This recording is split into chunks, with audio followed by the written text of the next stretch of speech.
Yeah, I do agree. I think it's the reality because the US in particular feels like this is really an attack on them for the mere fact that most of these multinationals are US companies. I think maybe even more than half of them globally are US companies. So the US would feel like they're trying to attack their own tax base and their corporations.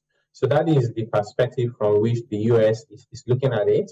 And a lot of the final drafts, of these treaty, had significant input from the US because the rest of the world is well aware that if you don't carry the US along, then this will not work. The US says, no, I'm not part of it. Then really, what do you do?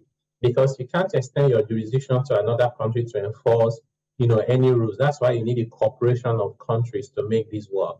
And on the other hand, you have countries like the island, where for them, they have really looked at their tax rates and they've decided to be very competitive to the extent that they could attract many of these global companies.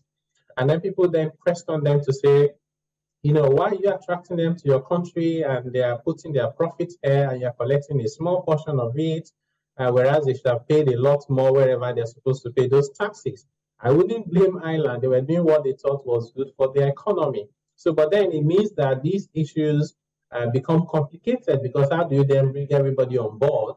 And we haven't even talked about the tax havens, small islands here and there that, they think for them the only way they can survive is have the attractive tax regime, attract multinationals and make some money in the process. But then overall, this could be to the detriment of the entire global economy and more particularly the countries where those multinationals carry out their businesses.